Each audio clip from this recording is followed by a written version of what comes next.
আমার দেখতে মনে চাই নবীর দেখতে মনে চায়।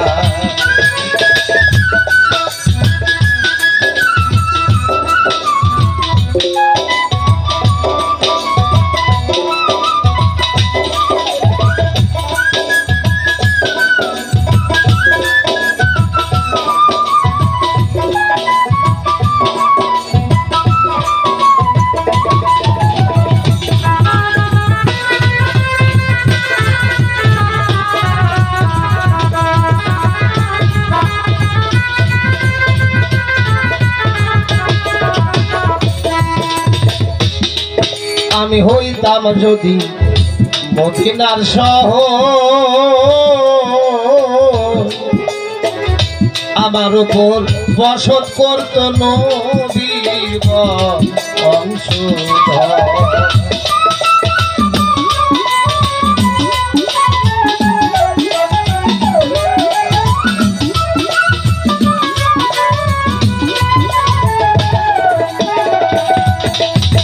হইতাম যদি মদিনার শহর,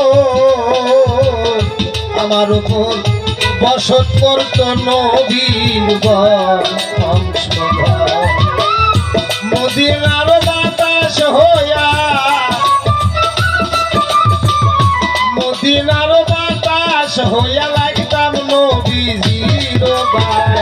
দেখতে মনে চাই দয়াল রে, দেখতে মনে চাই আমার, দেখতে মনে চাই নবী রে, দেখতে মনে চাই।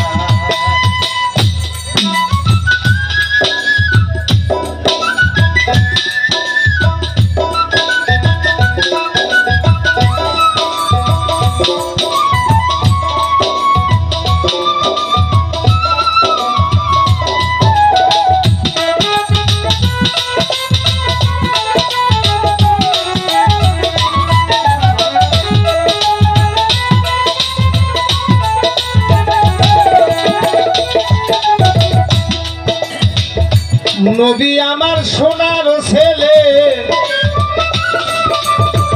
নবী আমার সোনার ছেলে আসিল সোনার মক্কায়। দেখতে মনে চাই নবী রে, দেখতে মনে চাই আমার, দেখতে মনে চাই নবী রে,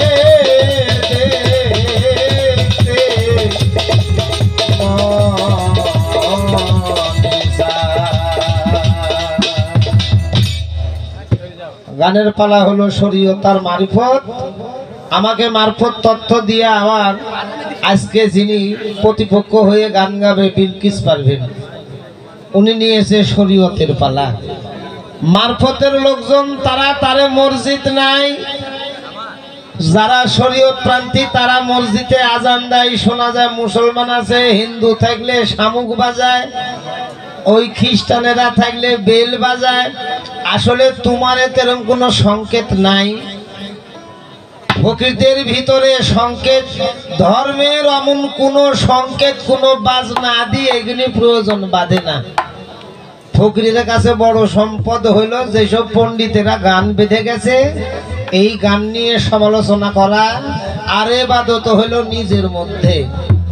এবাদত ঢোল পিটা মাইক বাজা এবাদত হয় না, এবাদত নিজকে নিজ। মারিফত নিজকে চিনার নাম হলো মারিফত। নিজকে নিজে চিনতে হবে, নিজকে চিনার এই তত্ত্বটা, এটা হলো গোপন। নামাজ তুমি লোকজন লিয়া, বহুত লোকজন লি তোমরা নামাজ পড়ো, এটা জাহেরা। আর যারা ফকির তারা নামাজ পড়ে, তারা ইবাদত করে, এটা হলো বাতনের। যে নামাজ তুমি পড়ো এই নামাজের নাম হলো কায়েমি সালাত। আকিমু সালাত ওয়া আতুরু যাকাত। নামাজকে কায়েম করো, যাকাত প্রদান করো। এই নামাজকে কায়েম করতে বলা হয়ে গেছে, দল বল বান্দিলি তুমি করো। আর যারা ফকির মানুষ এরা ওই দল বল বান্দি নিয়ে না, এরা একাকী বসে থেকে দিন হাঁটে বেড়াচ্ছে, দিন রাত্রি 24 ঘন্টা এরা যে নামাজ পড়ে এই নামাজের নাম হলো দাইমি নামাজ।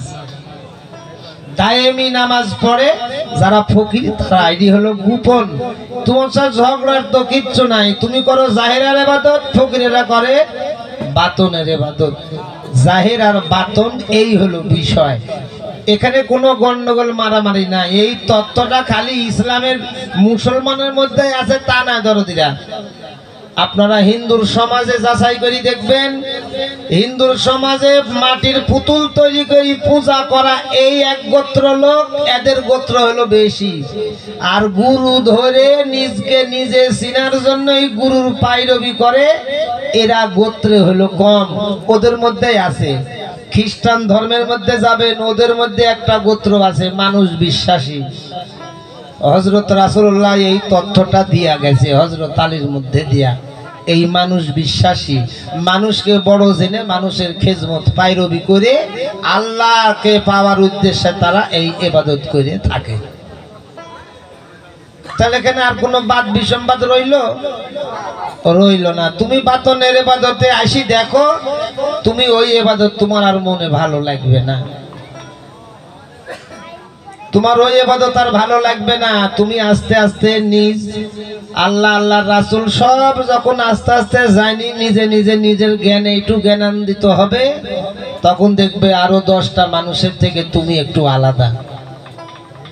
এইটা আমার মুখে তোমাকে যতই বুঝাই, তুমি যদি নিজে না করো তাহলে আর স্বাদ অনুভব করতে পারবে না।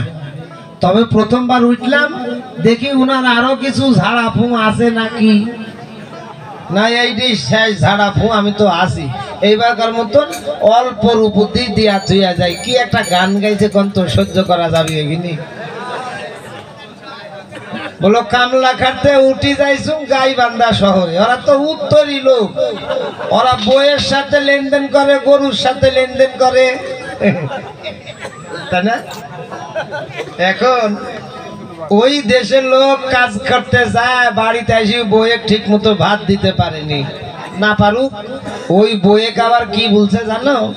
শোন, একদিন যা হয়েছে দুঃখ কষ্ট, সামনে আর দুঃখ থাকবে না, দেখ তো মন আনন্দ দেওয়ার ব্যবস্থা হয়ে গেছে। কি জন্যে? আমার রঙ্গিল নায়রি